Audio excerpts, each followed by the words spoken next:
What's up, guys? Welcome to the Ecommerce Paradise channel, and today I'm going to talk to you about what's holding you back. So, when I first started with high-ticket dropshipping, I was, in my early 20s, and I really wanted to start my own business.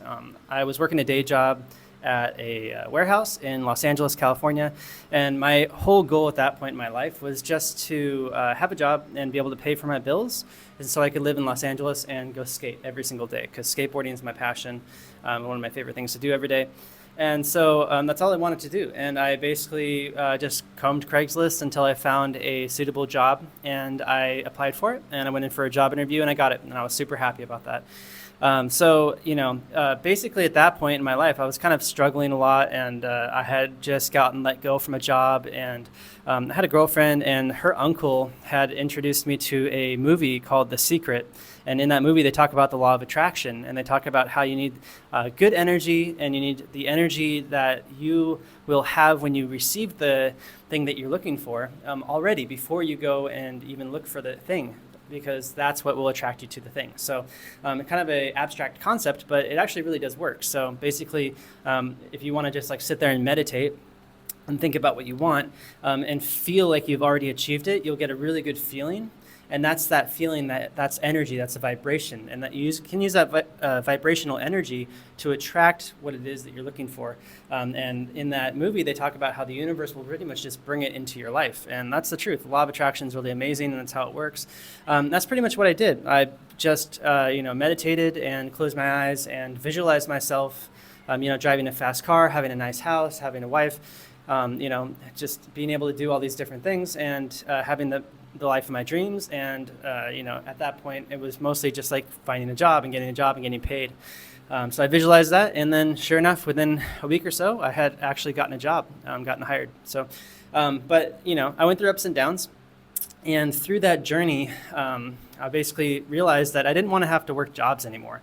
I wanted to be able to be a business owner and own my own business so that I could be my own boss, make my own schedule. And, so I started doing drop shipping because, I was again doing the visualizations and stuff, and started kind of just sharing the energy with others around me. And I realized that what I could do is I could actually, share a business with somebody too. And so I started talking to potential prospects about business ideas. And one of them came to me and gave me an idea to start a skateboard brand. And we started it together. It didn't really go anywhere because for whatever reason, and instead we decided to go the route of drop shipping. And so what I learned through that whole thing is that you don't really need to always think like you're always going to be successful with the very first thing you do, that you're always going to probably need to pivot in business and try to figure out exactly what's going to work, what's profitable, and then try to figure out how that can fit into your passions.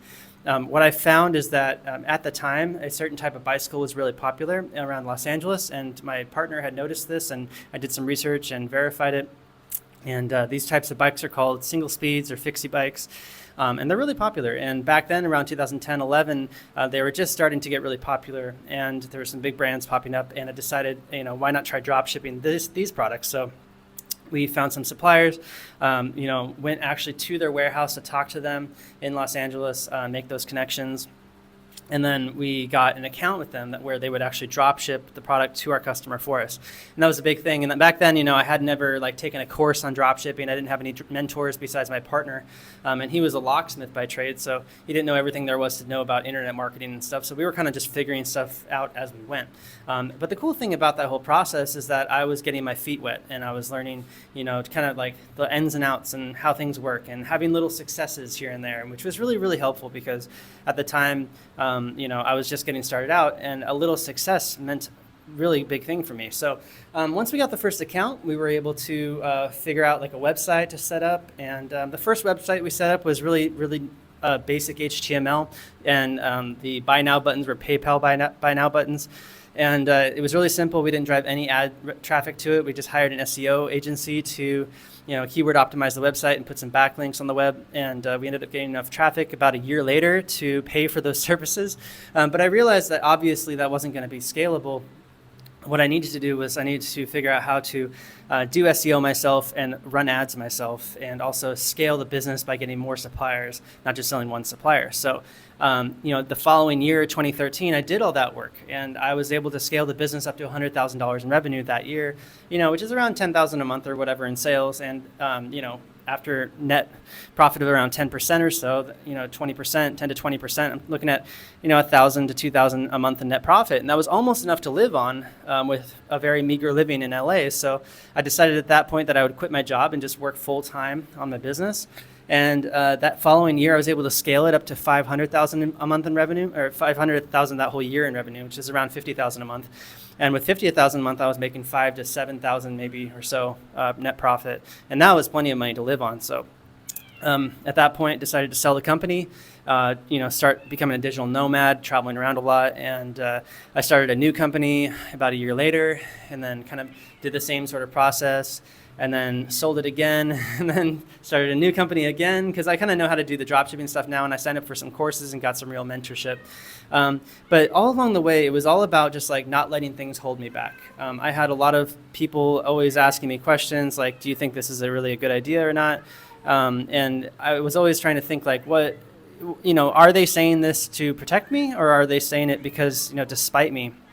And I wasn't quite sure. So I wanted to share some ideas with you guys. What you got to do to get past this obstacle of like the things that are holding you back from becoming successful is you got to take action. That's kind of the main thing. But you've got to identify the common obstacles. And the number one thing usually is the fear of failure. So that's the one thing that kind of always messes with my head whenever I'm thinking about doing something is, hey, what if this doesn't work? What if it's not worth pursuing, that kind of thing. Fear of failure, lack of knowledge or expertise can also be, hard. But these days you can find out anything you want online. For instance, I have a bunch of YouTube channels, podcasts, and online courses as well for you guys to learn. So there's really no lack of knowledge or experience. You can learn from other people's knowledge and experience. And also you might have some uncertainties about finding the right niche. And so there's a lot of good niches, but you might not really know which one is the right one to choose. And so you've got to do a lot of research. You've got to learn how to research, and I have lots of training materials on that as well. Another thing is financial concerns and budget constraints. So understandably, a lot of people, are just getting into business but don't really have either full-time income yet, or they do have full-time income but not much time. So it's either financial or time-related budgets and constraints. But either way, there's always ways to work around it, and it really just depends like how badly you want it. And you got to be able to like manage that and budget the time, budget the money accordingly so that you can make things happen and make it work. So as far as fear of risk goes, the number one thing really that you got to understand is that entrepreneurship, pretty much anything you're going to do is going to have some risk involved with it. So to manage that risk, you just have to basically make like a pros and cons list. What's the best possible case scenario? What's the worst possible case scenario? And really, at that point, you just make a decision, is it worth it or not? Are you willing to risk $1,000 or $2,000 to get started with this business? Are you willing to risk a week or two of trying, or a month or two of trying in order to get started with the business? The next thing is, just kind of diving deeper into the overcoming of the lack of knowledge. There's so many resources online, okay? And the number one thing with knowledge is that once you learn something, you can't just learn it and then forget about it. You've got to learn it and then go to the next stage and actually implement it. And then once you implement it, you've got to figure out kind of what worked and what didn't, and then move from there forward and actually learn what worked and then repeat that, okay? And then the next thing is finding the right niche. Niche selection is kind of a difficult process sometimes. There's market research tricks that you can do to actually make your market research better. And the main thing I would just look at is keyword research and just looking at volume. Also looking at competitors' stores, because you just want to model competition. That's kind of the main thing, is modeling your competitors' success. So look at their suppliers that they have, look at their website, look at their marketing funnels, that kind of stuff. And as far as financial constraints go, you might be financially constrained, but other people have money. So you need to learn how to leverage banks and other people that can loan you money to make things work. As far as time constraints go, maybe you don't have much time.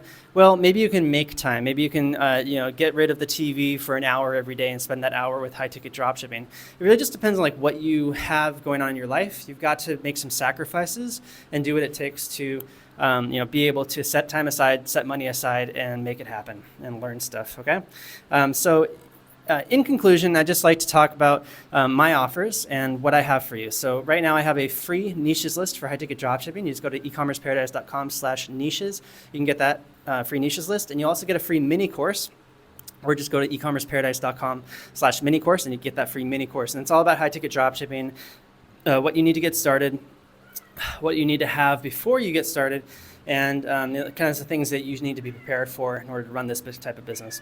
I also have a full done with you over the shoulder course called the High Ticket Dropshipping Masterclass, and this is a course where basically I made training videos on how to do everything I know how to do to grow and scale these businesses, and I pass it off to my VAs, and then I also made it available to the public. So go check that out at ecommerceparadise.com/masterclass.